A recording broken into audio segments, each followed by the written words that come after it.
And it's time now for our Sunday Group. Syndicated columnist George Will, Susan Page of USA Today, head of Heritage Action for America, Michael Needham, and Fox News political analyst Juan Williams. Well, we'll get to the Democrats in a moment, but I got to start, particularly after those three interviews, with the Republican race. And George, same question I had for Rubio. Why did his opponents wait so long to take out the Oppo research and go after Trump? I'll tell you how long it was. 254 days elapsed between Donald Trump's scabrous announcement, where he started in with the Mexican rapist and has been building on that ever since, and the debate in Houston. Now, more than 8 months pass, and suddenly we have an epiphany that Donald Trump is a con artist and all the rest, a clown act. I think several things explain it. One is fear. People just don't want to take him on because it's unpleasant. The Republican Party, the political class generally, is a coalition of the timid in cases like this. Second, there's incredulity.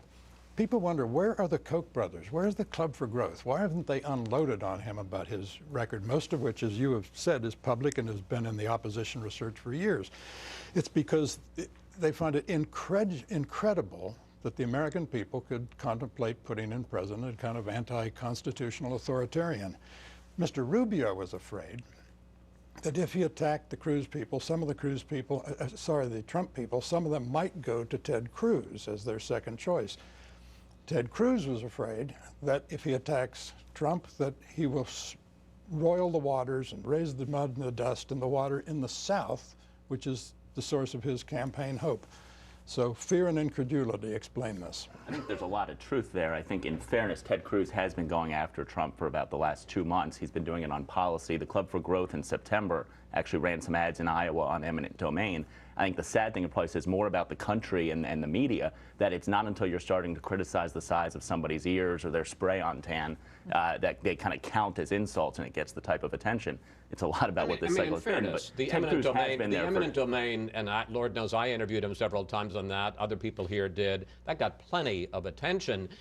What I guess I'm talking about is, obviously, he's got a record in business, illegal immigrants, tax returns, Trump University. Why wasn't ever that brought up? Yeah, I think that a lot of what's getting attention right now is that the reason 65% of Republican voters are supporting people like Trump or Ted Cruz is they feel totally ignored by Washington, D.C. And it's much more a cultural play of they understand that the elites in the Acela corridor of Washington and New York look down their nose at the middle of America, that they think that middle Americans cling to their guns and religion.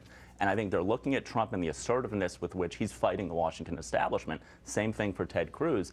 And they find an identity on that. So that maybe that's not why eminent domain, but I just think that if we're going to be fair, the Club for Growth was out there last fall attacking Donald Trump. Ted Cruz has been doing it for 2 months. This is much more a who understands that people out there are hurting, that this is a tough time, life is tough, it's getting tougher, and who understands that the elites in Washington, D.C. are looking down their nose at us. Whoever you like in the Republican race, the debate this past week was, well, I called it an embarrassment for the Republican Party. Take a look. His book. Okay, yeah, on your reality TV show, not in Thank you for the book. Donald. Thank you for the book. Go ahead. Donald, you can get back on your meds now. There's a lot of fun up here tonight, I have to tell you. And a number of our viewers agreed. Lee Burnham posted this on Facebook. It has turned into a circus. I fear for our country.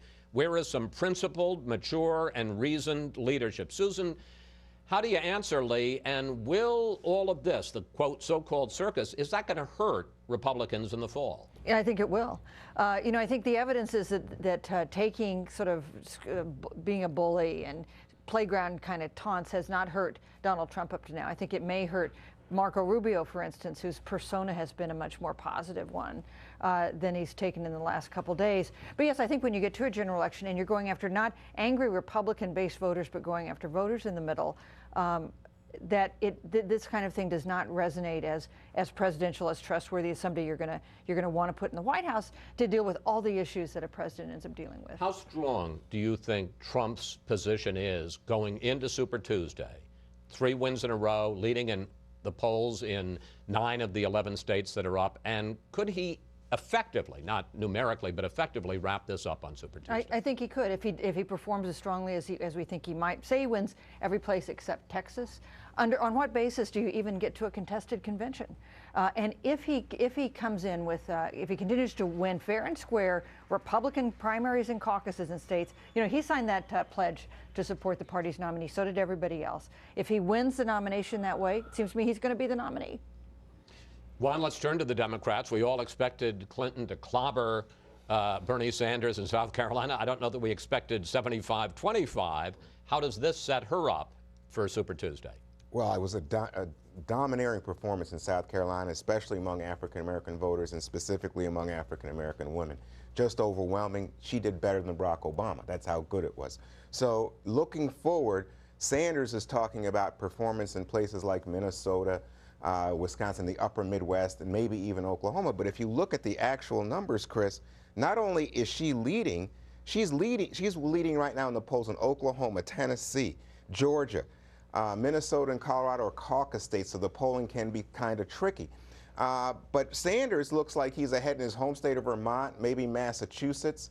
That's about it. And if you look at the delegate count that we heard Ed Henry talking about earlier, she is about a quarter of the way to the delegate total at this point. It's unbelievable. She really is, it seems to me, on a glide path to the nomination. George, pick up on that, because the Sanders camp is almost conceding that in most of the southern states with big, oftentimes majorities, if not a very big minority of African Americans voting, that she's going to win. But they're saying in places like Vermont and Minnesota and Massachusetts and Colorado, that those 4 states, that they could win on Super Tuesday.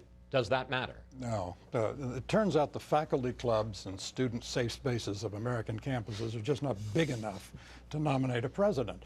The Democratic Party's base consists of minorities and public employees, particularly teachers and AFSCME and all the rest. They are really serious about keeping control of the government because their livelihood depends on the government. It is a coalition of the dependent. And in fact, they do not take flings with people like Bernie Sanders. If he could campaign from Ann Arbor, Michigan to Madison, Wisconsin to Boulder, Colorado to Palo Alto, he'd win. But there's a bigger America out there. I think Hillary Clinton finds herself in the comfortable position that Barack Obama did 8 years ago. Barack Obama won South Carolina in a landslide. Hillary Clinton never caught up. The delegate leads kept building and building. She won a string of states in February, like 10 or 11 in a row. And she stayed in the race until the primaries were over in June. But she never caught up. His lead kept getting bigger. And if you look at the math ahead, that looks like that's what's going to happen in this race. So the question is that her one vulnerability would be that she is seen by the left, by the academics in the left wing, especially left-wing blacks, it turns out, as far too centrist. And having said things like, oh, some of these black kids are super predators and the crime bill back in the 90s, they're still critics of hers.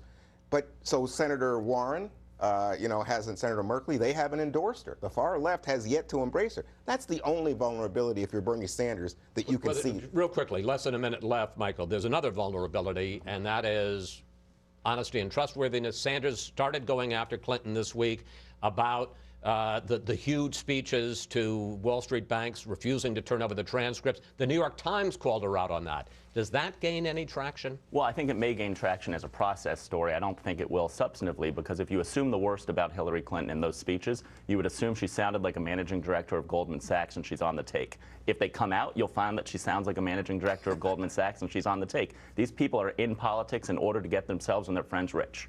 All right. Strong letter to follow. I guess you didn't like her speeches. Thank you, panel. See you next Sunday.